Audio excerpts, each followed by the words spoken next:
ஓம் முருகா போற்றி. ஓம் சரவண பவ. என் அன்பு குழந்தையே, இன்று வியாழக்கிழமை அல்லவா? உன்னை தேடி உன் முருகன் வந்திருக்கின்றேன். நான் உன் கண்ணில் பட்டது எவ்வளவு பெரிய மகிமை தெரியுமா?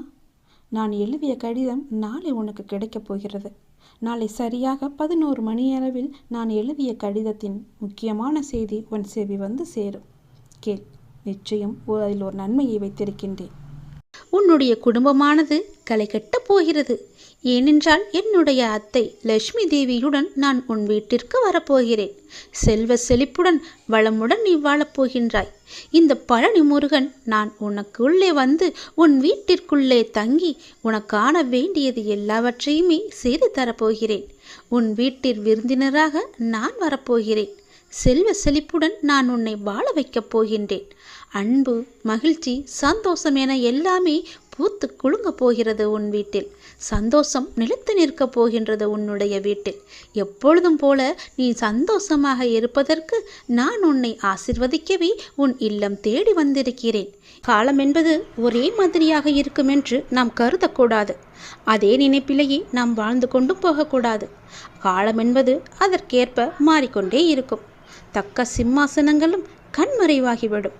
அதிகாரங்கள் எல்லாம் மறைந்து போகும். செல்வ வளம் சொல்லாமலேயே சென்றுவிடும். கொடுக்கும் கரங்களே பெற்றுக்கொள்ளும் கரங்களாகிவிடும். அப்போது கொடுப்பவர்கள் இருக்க வேண்டுமல்லவா?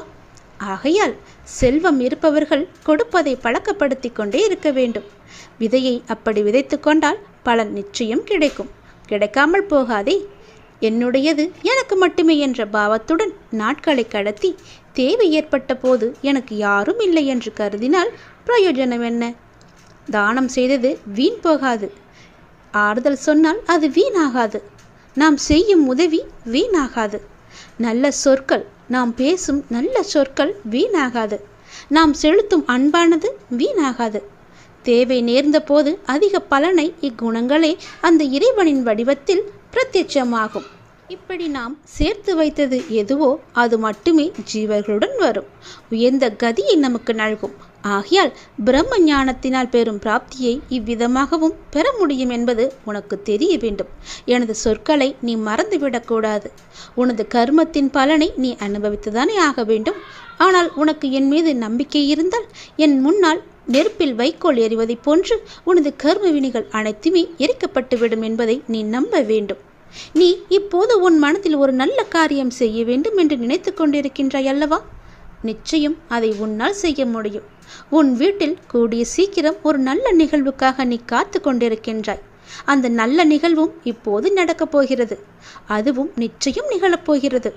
உன்னுடைய நல்ல எண்ணங்கள் உன் வாழ்வில் ஒவ்வொரு நன்மையாக நடந்து கொண்டே இருக்கப் போகிறது.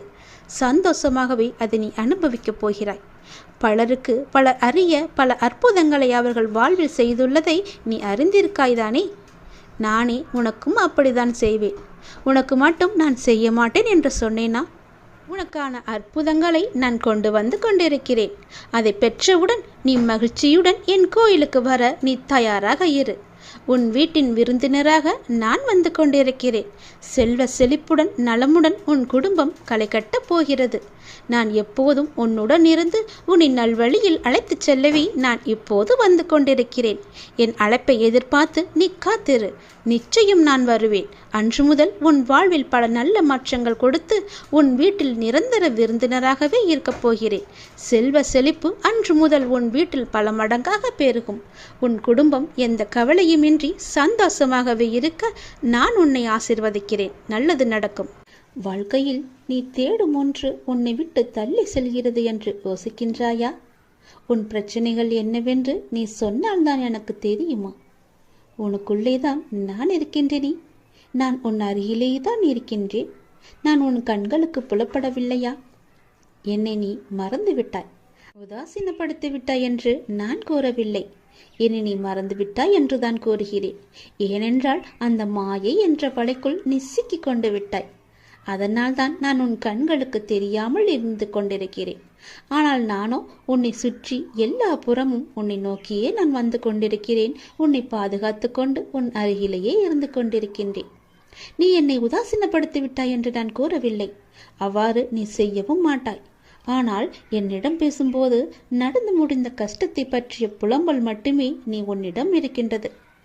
நான் உங்களிடத்தில் புலம்பக்கூடாதா என்றுதானே உன் மனதில் கேள்வி எழும்புகிறது. நான் உன்னிடம் அப்படி கூறுவேனா? முடிந்ததை புலம்பி நீ என்ன சாதிக்கப் போகிறாய் என்பதை நான் உனக்கு சொல்கிறேன். அதனால் ஒன்றுமே கிடையாதே. முடிந்தது முடிந்தது விட்டது. அதை திருப்பி பெற முடியுமா? ஆகாது அல்லவா? அதை நான் உன்னிடத்தில் சொல்ல வருகிறேன். அதை நீ புரிந்து கொள். என் துணை எப்போதுமே உனக்கு இருக்கும். நீ தன்னம்பிக்கையுடன் இருக்க வேண்டிய நாள், எப்போதுமே சந்தோஷமாகவே இருக்க வேண்டிய நாள். ஒவ்வொரு நாளும் அதை நீதான் தயார் செய்து கொள்ள வேண்டும். தொலைந்து போன பொருளை நினைத்து வருந்துவதால் நீ பெற்றது ஒன்றுமில்லையே. அர்த்தமட்ட புலம்பலால் மன அமைதியையும் நிம்மதியை மட்டும்தானே நீ இழந்து கொண்டிருக்கின்றாய். அதற்கு நீ அடுத்து என்ன செய்ய வேண்டும்? எனக்கு வழிகாட்டுங்கள். என் விழிப்புடன் தன்னம்பிக்கையுடன் தான் என்னிடத்தில் வர வேண்டும் என்று நான் சொல்கிறேன். அதை நீ புரிந்து கொள். புலம்பிக் கொண்டே இருப்பதால் உன்னுடைய பிரச்சனை எல்லாம் சரியாகுமா என்றால் கிடையாது. அதற்கான தீர்வை தேடி நீ போக வேண்டும். எது செய்தால் அது நல்லபடியாக முடியும் என்று நீ கிடைக்க வேண்டும், தேட வேண்டும். நிதானமாக செயல்பட, அவசரப்படாதே. ஒன்றும் ஆகப் போவது கிடையாது. நிதானமாக யோசித்து அதற்கான தீர்வை நீ தேடிக்கொள். முடியாவிட்டால் என்னிடம் என் உதவியை தேடி வா. நிச்சயம் நான் உனக்கு உதவி புரிகின்றேன். நீ மறந்து விட்டதால் தான் இந்த பிரச்சனைகள் எல்லாம் உன் கண்ணுகளுக்கு தெரிகின்றன. நீ என்னை ஒரு நொடி நினைத்தால், என் பெயரை சொல்லி கூப்பிட்டால் அந்த பிரச்சனை எல்லாம் காணாமல் போய்விடும். நீ நினைத்ததை விட அதிகமாகவே ஜெயிப்பாய். அதனால் நீ எதற்கும் பயப்படாதே, கலங்காதே. வெற்றி என்ற தீபம் உன் அருகிலேயே எப்போதும் எரிந்து கொண்டிருக்கின்றது. நீ விழும்போதெல்லாம் நான் உன்னை தாங்கி பிடிக்க, நீ மனம் உடையும் போதெல்லாம் தட்டி கொடுக்க உன் அருகிலேயே, உன் பக்கத்திலேயே உன்னுடைய அப்பா நான் இருந்து கொண்டிருக்கிறேன் என்பதை நீ மறந்து விடாதே. உனக்கு நல்லது நடந்து கொண்டே இருக்கும். என் நாமத்தை சொல். துன்பம் வரும்போது மட்டும்தான் நீ என்னை நினைக்க வேண்டும் என்று கிடையாது. எப்போதெல்லாம் உனக்கு நேரம் கிடைக்கின்றதோ அப்போது எல்லாம் என்னை மறக்காமல் என்னை கூப்பிடு. உன்னுடைய சந்தோஷத்திலும் நான் பங்கெடுத்துக் கொள்கிறேன். துன்பத்தை மட்டுமே நீ எனக்கு கொடுக்காதே, சந்தோஷத்தையும் நீ எனக்காக வைத்திரு. துன்பத்தை நான் உனக்கு கொடுக்க மாட்டேன். நீதான் அதை தேடி தேடி சென்று அதை வாங்கி கொண்டிருக்கின்றாய். அதனால் நடந்து முடிந்ததை பற்றி நினைக்காமல் இனி நடக்கப் போவது எப்படி சரியாக நடக்க வேண்டும் என்பதற்கான தீர்மானத்தை நீ எடுத்துக்கொள். நிச்சயம் அது நன்மையாக முடிக்கும்படி நான் உனக்கு அமைத்து தருகிறேன். என்னை கூப்பிடு, நான் வருகிறேன் உன்னுடைய உதவிக்கு. உன் வாழ்க்கையில் நல்ல மாற்றங்கள் தருவதற்கு நான் தயாராக இருக்கிறேன். மறந்து விடாதே, உதாசீனப்படுத்தி விடாதே. என்னை நினை, என் நினைத்து கொண்டே இரு. என் நாமத்தை நீ ஜபித்துக் கொண்டே இரு. நல்லது உனக்கு நிச்சயம் நடக்கும். உன்னுடைய மனதில் எப்பொழுதும் அன்பை மட்டுமே வைத்துக்கொள். பாசத்தை மட்டுமே நீ வைத்துக்கொள். எதற்கும் நீ அஞ்சக்கூடாது. உன்னுடைய மனதில் நீ பயமே கொள்ளக்கூடாது. சோர்வு, கவலை, விரக்தி எல்லாம் உன்னை ஆக்கிரமித்துக் கொள்ளாமல் இரு தங்கமி. ஒவ்வொரு நிமிடமும் பொன் போன்றது. அதை தேவையற்ற எண்ணங்களுக்காக நீ வீணாக்கி விடாதே. எல்லோருக்கும் வாழ்க்கையில் சண்டை சச்சரவுகள் இருக்கத்தான் செய்யும். அதையெல்லாம் நீ பொருட்படுத்தவே கூடாது. சில விஷயங்களை அப்படியே விட்டுவிடுவதுதான் உனக்கு நல்லது. ஏனென்றால் உன்னை சுற்றியுள்ள சிலர் பிரச்சனை பற்றி அறிந்தும் அறியாதவர்கள் போல உன்னிடம் நடித்து கொண்டிருக்கின்றார்கள். ஆனால் நீயோ அதை புரிந்து கொள்ளாமல் பிரச்சனைக்கான தீர்வை தேடி அலைந்து திரித்து கொண்டிருக்கின்றாய். அனுதினமும் உன்னை ஏதாவது ஒரு ரூபத்தில் வழி நடத்ததான் நான் முயற்சி செய்து கொண்டு வருகிறேன். ஆனால் நீயோ அதையெல்லாம் தவற விட்டுவிட்டு பிறகு மீண்டும் என்னிடமே வந்து உன் துயரங்களை போக்க நீ வழி கேட்டுக் கொண்டிருக்கின்றாய். முதலில் துயரங்களை நினைத்து நீ கவலைப்படாமல் இரு. அப்போதுதான் உன்னை சுற்றி என்ன நடக்கிறது என்று உன்னால் உணர முடியும். உன்னை சொல்லி குற்றமில்லை. ஏனென்றால் இது காலத்தின் கட்டாயம். நீ இந்த நிலைமையை அனுபவித்தே ஆக வேண்டும். என் பிள்ளையான உன்னை காக்கவே நான் போராடி கொண்டு வருகிறேன்.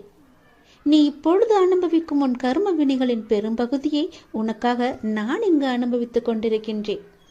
அது உனக்கு தெரியாது. நீ இப்போது அனுபவித்துக் கொண்டிருப்பது அதனுடைய சிறு பகுதி மட்டுமே. வாழ்க்கையில் நீ சந்திக்கும் தோல்விகளை வைத்து வாழ்வில் தோல்வியுற்று விட்டதாக நீயே முடிவு செய்து கொள்ளாதே தங்கமே. நீ அனைத்திலும் வெற்றி பெறும் நாள் வெகு தூரத்தில் இல்லை. விரக்தியை எல்லாம் தூக்கி எறிந்து விடு. அதுதான் உனக்கு முதல் எதிரி. எந்த நேரமும் உன்னை பாதுகாத்து கொண்டு உன்னுடைய அப்பா நான் இருக்கின்றேன். உன் வாழ்வில் இன்று முதல் உனக்கான காலத்தை நீ தொட்டுவிட்டாய். நீ கஷ்டப்பட்ட எல்லாவற்றிற்கும் உனக்கான நியாயத்தை நான் வழங்குவேன். உன்னை எப்போதும் என் நெஞ்சில் வைத்து நான் சுமந்து கொண்டிருக்கின்றேன். இன்று உனக்கான நல்ல செய்தியை நான் உனக்கு தருகிறேன். கவலைப்படாமல், மனம் தளராமல் சந்தோஷமாகவே இரு. எப்போதும் நான் உனக்கு துணையாக இருக்கிறேன். என் அப்பா எல்லாவற்றையும் பார்த்துக்கொள்வார் என்ற நம்பிக்கையோடு இரு. ஒவ்வொரு நாளையும் என் மீது பாரத்தை போட்டு நீ தொடங்கு. நிச்சயம் உன் வாழ்க்கையில் பல அற்புதங்களும் அதிசயங்களும் நடக்கும். இன்று முதல் நான் உனக்கு நேரடியாகவே பதில்களை தருகிறேன். அதன்படி நீ நடந்து கொள். உன்னுடைய சிக்கல்களுக்கு, பிரச்சனைகளுக்கெல்லாம் தீர்வு தருவதற்காக பல ரூபங்களில் நான் உனக்கு உதவி புரிய வந்தேன். ஆனால் நீயோ என்னை கண்டு கொள்ளவில்லை. காணாமல் தவித்துக் கொண்டிருந்தாய். வருவாரா வரமாட்டாரா என்னுடைய அப்பா என்று ஏங்கி தவித்துக் கொண்டிருந்தாய். அதனால்தான் நானே உனக்கு கடிதம் எழுதியிருக்கிறேன். இந்த கடிதத்தை எழுதியிருப்பது போல அதன்படியே நீ நடந்து கொள். உன் வாழ்க்கை சந்தோஷமாக இருக்கும். உன் பிரச்சனைகளுக்கும் நல்ல பதில் கிடைக்கும்.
உன்னுடைய வாழ்வில் இன்று முதல் உனக்கான காலத்தை நீ தொட்டுவிட்டாய்.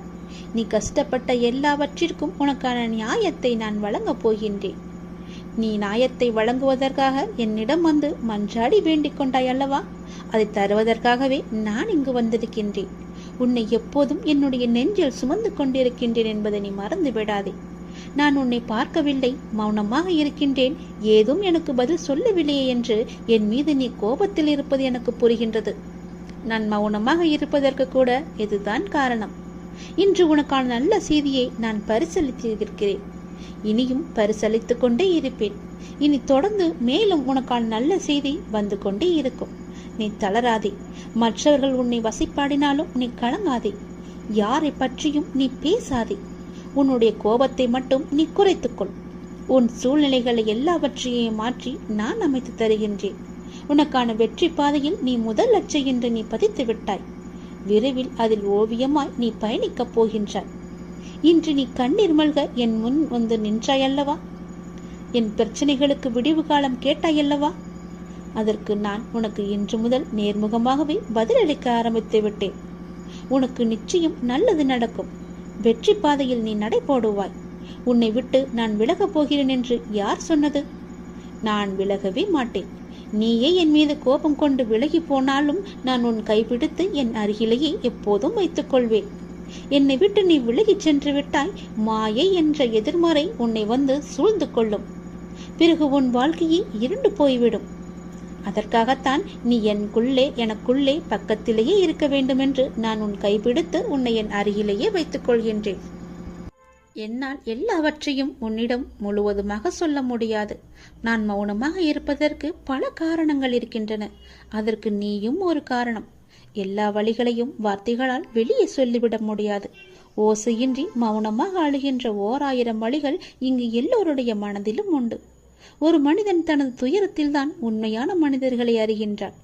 அனுபவமோ ஒரு நல்ல பள்ளிக்கூடம். ஆனால் அதன் கட்டணம்தான் அதிகம். சந்தோஷத்தில் கை குலுக்கும் 5 விரல்களை விட கஷ்டத்தில் கண் துடைக்கும் ஒரு விரலே மேலானது. அதுபோலத்தான் உன்னுடைய ஒரு விரலாக நான் இருக்கின்றேன். உன் கஷ்டத்தை துடைப்பதற்காக நான் அந்த விரலாக இருக்கின்றேன். உன் விரலை நம்பாமல் யாரையோ நீ நம்புகின்றாயே. சில நேரம் கண்ணீரை துடைக்க யாரையோ நீ தேடுகின்றாயே. உனக்குள்ளே உன்னிடமே நான் இருப்பேன் என்பதை நீ மறந்து விட்டாயா? ஏன் இவ்வாறு செய்கின்றாய்? உன்னை நான் மறக்க மாட்டேன். உன்னை விட்டு நான் போகவும் மாட்டேன்.